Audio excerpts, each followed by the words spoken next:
All right, before I get started with part 2 of the manual swap, I'm gonna go ahead and do some solid rack bushings on my car. I got these from GK Tech, should be pretty straightforward. You gotta use the S13 ones. You can use the parts by Max or whatever you like, but the S13 one fits on it, on the Infiniti Q45 Nissan Cima. So yeah, so I'm gonna go ahead and get that started, and then we're gonna jump into part 2.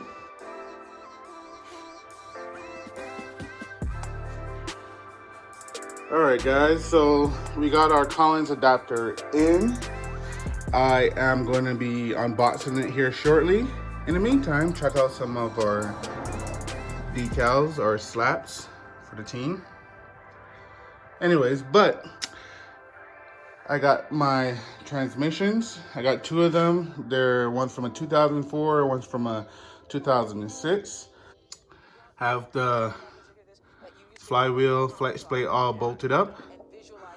And also today, what I'm gonna do is mock everything up, mock the transmission up, and try and figure out what bolts I need to get it onto it. And also, I have this busted transmission, and I am going to cut the bell housing off, and because I don't want to be lifting up and down a transmission. Also, I have my clutch pedal assembly from a G35, a 2005. So I have that full assembly to install. So I'm happy about that. And yeah.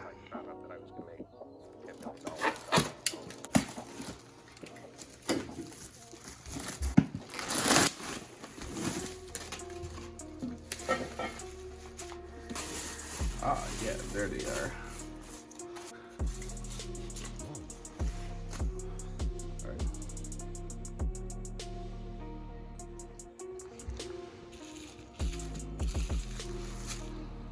Test fitting it, and man, it looks good.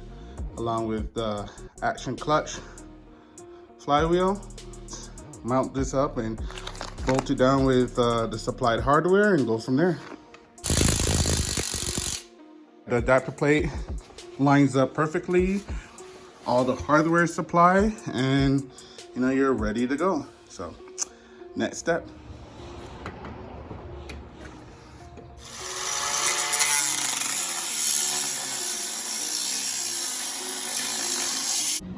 All right, my test fit bell housing is off, which is perfect. And now we're gonna walk over here and test fit this bad boy and see how it bolts up. I'm reusing the stock G35 transmission bolts, so we're gonna see how that works.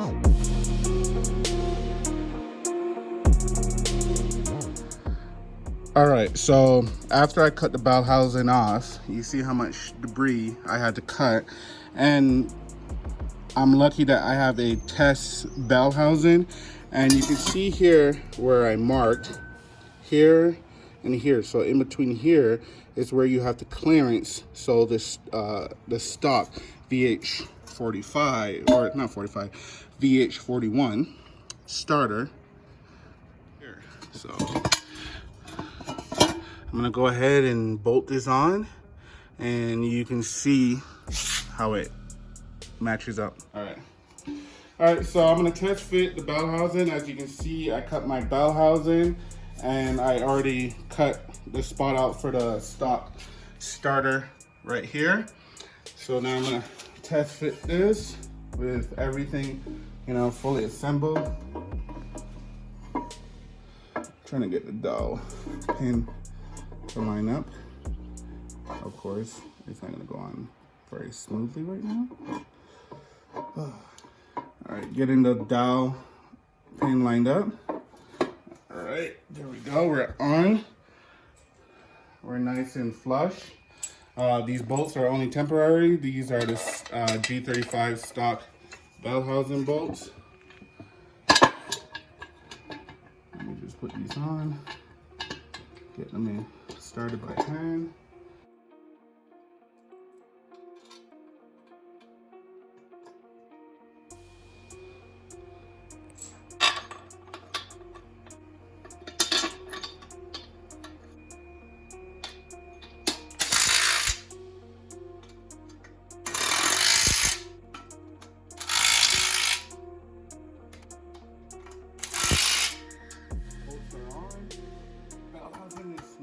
side. Starter it can clear. I don't know if you can see, but I don't know if you can see up in there. Starter is clear. So, and you can see right now the clutch and flywheel, how much room is inside. So right now that is officially part 2 is done. I just mocked up everything and it's looking good. You know, check the action clutch in there. So everything's looking good right now. And then the next step is to go and get some proper bolts for this, the proper length. And that's it. Thanks for watching. All right, so I went to my local hardware store. I got some 10.9 bolts instead of using the stock ones, so got some proper ones. Got all the ones I need. I'm gonna test run these and see how they fit and then bolt them on and then pick up from there.